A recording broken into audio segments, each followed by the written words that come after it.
si je ne m'amusais plus, je ne le ferais plus. Voilà. Je n'ai pas besoin, je suis arrivé à un moment de ma vie où je peux à peu près me permettre ce que je veux. J'ai un âge où je n'ai plus le temps de m'ennuyer.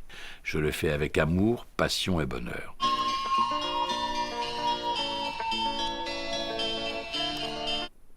Il y a tout ce qu'il faut pour passer un joli moment.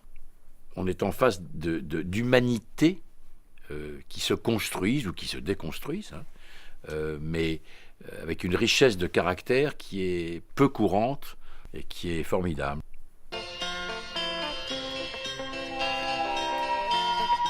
Joliment surpris parce qu'il y a une sorte de parcours comme ça, initiatique, qui avance pour arriver à cet apogée, une sorte de magie qui s'opère. Mais à l'intérieur de cette magie, il y a la réalité de l'être humain.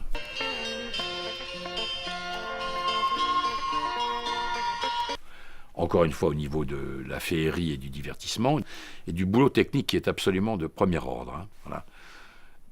Et ensuite, encore une fois, il y a des choses qui sont très, très amusantes, mais très bouleversantes par moments.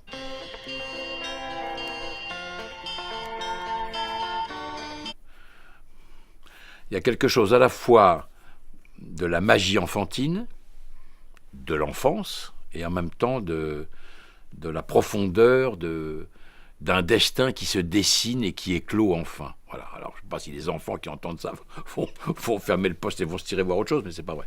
Non, forcément, ça reste ludique tout ça. Mais il y a presque quelque chose de shakespearien chez lui, par moments. Il est en possession d'un certain nombre de pouvoirs, mais pas tous. Avec une richesse de caractère qui est peu courante dans ce qu'on appelle le dessin animé. C'est souvent plus schématique, c'est plus brut de décoffrage, puisque comme ça s'adresse à des enfants, il ne faut pas être trop compliqué. Mais là, c'est pas compliqué. Simplement, c'est plus ambitieux, donc c'est plus dense, quoi. Ce qui ne supprime ni le plaisir, ni la jouissance des séquences d'action, parce que c'est pas seulement un dessin qui s'anime. Ce sont des êtres avec une caractériologie qui s'anime, visible ou invisible, mais on la reçoit.